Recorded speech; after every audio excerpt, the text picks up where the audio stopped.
بسم الله الرحمن الرحيم. صلى على رسوله الكريم. أما بعد، قال الله سبحانه وتعالى في قل جاء الحق وزهق الباطل إن الباطل كان زهوقا. صدق الله مولانا العظيم. محترم مقبول علماء کرام اور نوجوان ساتھیوں، میں حضرت مولانا مفتی عبدالرحمن خان قاسمی دامت برکاتہ مطلع مدرسہ عبدالحمید زید کو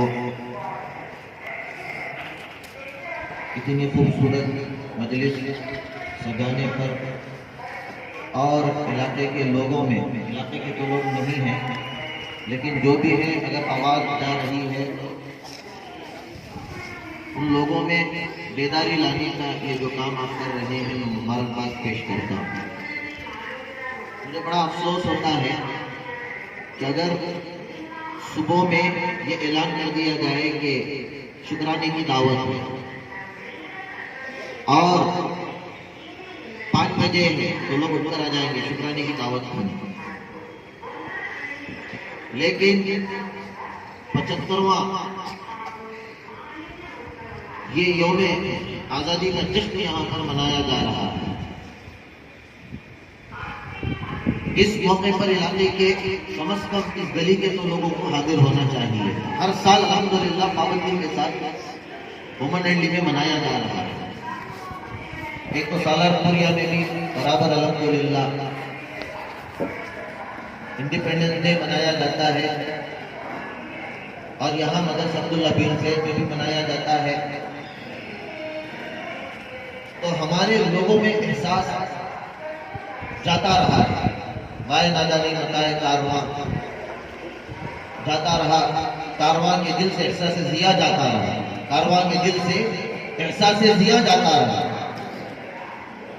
اصل میں ہماری جو قربانیوں کی تاریخ ہے، ہمارے اسلاف نے جو اس ملک کو قربانیاں پیش کی ہیں، ان قربانیوں کو جب ہم پڑھتے ہیں تو ہمارے دل دہل جاتے ہیں کہ ہم کیسے دور میں گزر رہے ہیں، کھا رہے ہیں، پی رہے ہیں، سو رہے ہیں، اٹھ رہے ہیں، بیٹھ رہے ہیں، تو انہی کی قربانیوں کے نتیجے میں ہم سانس لے رہے ہیں۔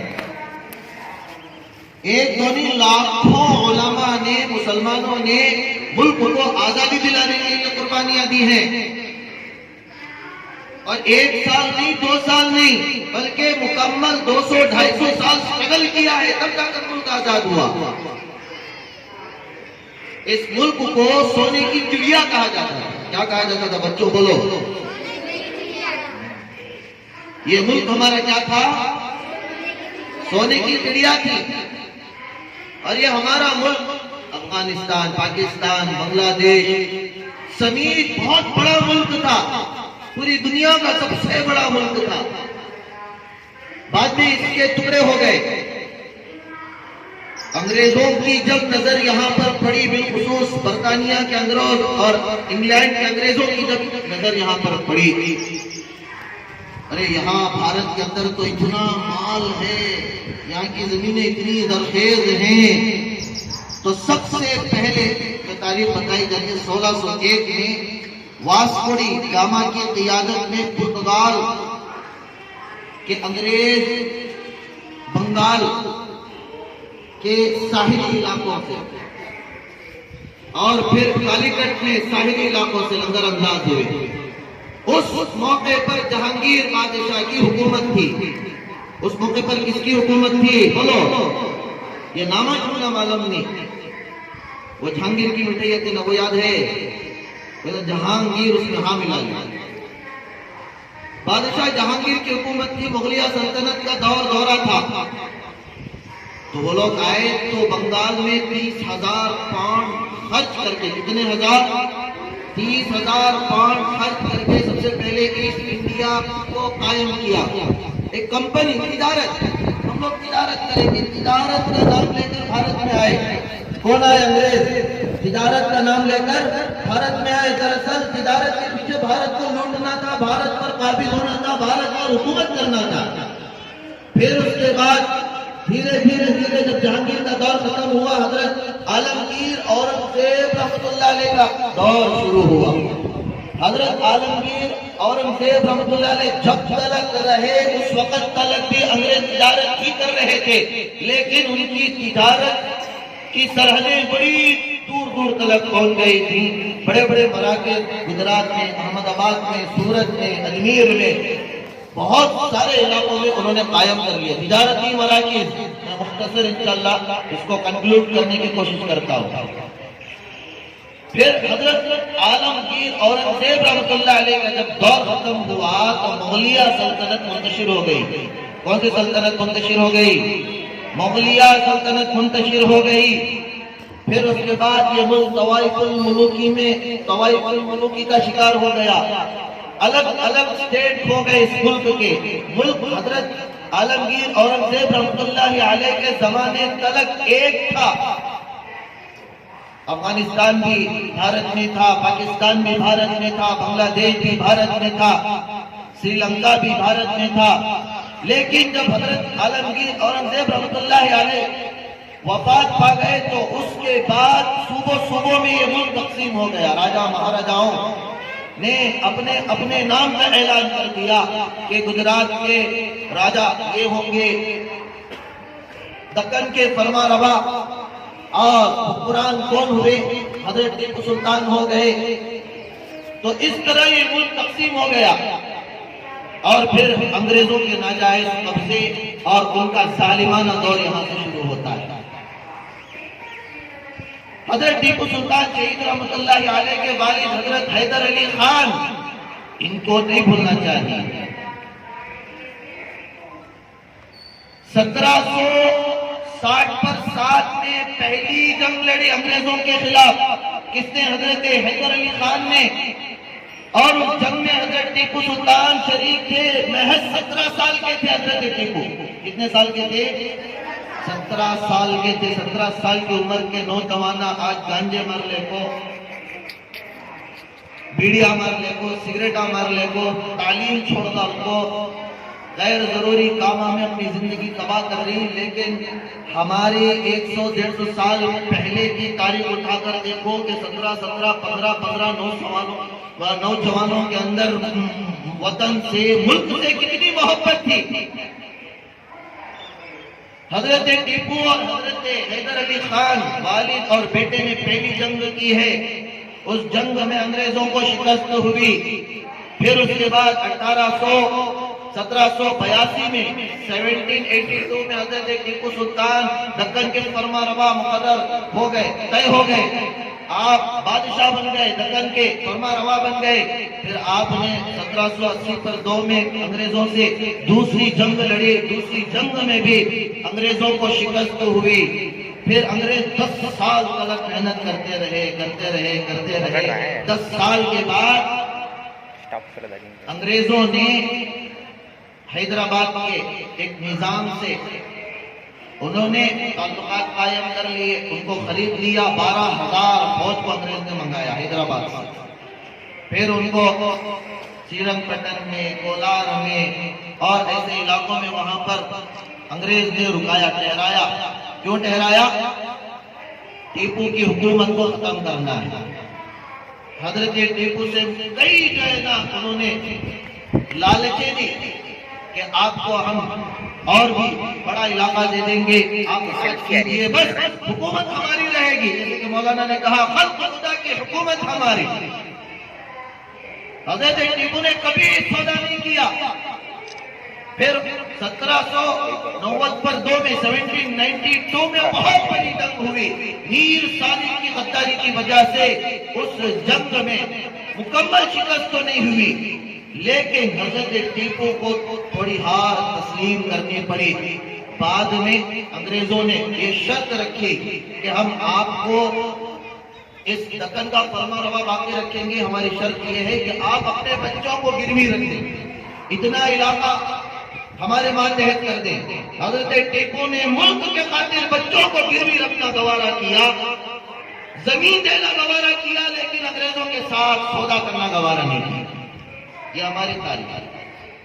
پھر اس کے بعد حضرت ٹیپو ترکی کے اس زمانے کے گورنر سے برابر رابطہ کرتے رہے، اور بھارت کے اندر یہاں کے مسلمان راجاؤں مہاراجاؤں نوابوں ہندو مہاراجاؤں نوابوں سے برابر ملاقاتیں کی، لیکن کوئی فائدہ اس کا نہیں ہوا۔ بالآخر سرنگ پٹن کے بڑے معرکہ میں 1799 میں حضرت ٹیپو نے پوری دنیا کو بزدلوں کو یہ پیغام دیا کہ گیدڑ کی 100 سالہ زندگی سے شیر کی ایک دن کی زندگی بہتر ہے۔ اور پھر میں اپنے خون سے اس ملک کو آزادی دلانے کی کوشش کی اور آپ نے جام شہادت نوش کیا۔ پھر اس کے بعد دور شروع ہوتا ہے ولی اللہ دور، ولی اللہ تحریک۔ حضرت شاہ ولی اللہ محدث دہلوی رحمۃ اللہ علیہ جو دلی کے اندر بیٹھ کر پوری دنیا کے اندر حدیث کا درس دیا کرتے تھے، حضرت شاہ ولی اللہ محدث دہلوی رحمۃ اللہ علیہ نے تھام کیا کہ دکن میں حضرت ٹیپو کو شہید کر دیا گیا ہے۔ پھر حضرت شاہ ولی اللہ محدث دہلوی رحمۃ اللہ علیہ نے ایک جماعت کی بنیاد رکھی جس میں آپ کے بڑے بیٹے حضرت شاہ عبد العزیز محدث دہلوی رحمۃ اللہ علیہ بھی تھے۔ حضرت شاہ ولی اللہ محدث دہلوی رحمۃ اللہ علیہ جن کی ولادت 1703 میں ہوتی ہے اور وفات 1762، اور وفات کی وجہ بھی اسی جو ہے نا ملک کو آزادی دلانے کی جدوجہد میں ہوتی ہے۔ حضرت نے مستقل یہاں پر انگریزوں کے ناپاک قدموں کا ان کو حضرت کو احساس ہو گیا تھا، اور پھر حضرت نے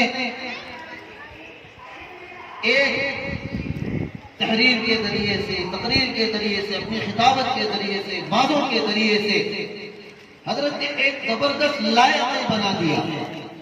حضرت کا تو انتقال ہو گیا، لیکن حضرت نے اس لائے عمل کو آگے لے کر جانے والے آپ کے فرزند حضرت شاہ عبد العزیز محدث دہلوی رحمۃ اللہ علیہ۔ پھر یہ تحریک چلتی رہی، ولی اللہ تحریک 1830 تک مسلسل انہوں نے کوشش کی۔ پھر ایک تحریک شروع ہوئی دیوبند کی تحریک، علماء دیوبند کی 1857 عیسوی کی جو جنگ آزادی، اتنی خطرناک جنگ آزادی ہے کہ جس پہ 2 لاکھ مسلمان شہید ہوئے ہیں، اور صرف 50 پر 1000 علماء کرام تھے اس میں۔ کتنے ہزار علماء کرام تھے؟ بھی بولو۔ آج علماء کرام کے بارے میں الٹا سیدھا کیا ملے لوگ بولتے ہیں، علماء کرام کی اصل تاریخ لوگوں کو معلوم نہیں ہے۔ 1857 عیسوی کی وہ جنگ آزادی جس کے امیر حضرت حاجی امداد اللہ مہاجر مکی تھے، جس کی قیادت حافظ امین شہید رحمۃ اللہ علیہ نے کی، اور پھر حضرت قاسم نانوتوی رحمۃ اللہ علیہ نے کی۔ ہم لوگ اس جو ہے نا مقام پر ابھی رمضان سے پہلے جا کر آئے ہیں۔ ہمارے ساتھ رضوان بھائی تھے، زبیر بھائی تھے، ایک بڑا قافلہ تھا، منور بھائی تھے، بہت سارے ہمارے ساتھی متاثر ہوئے۔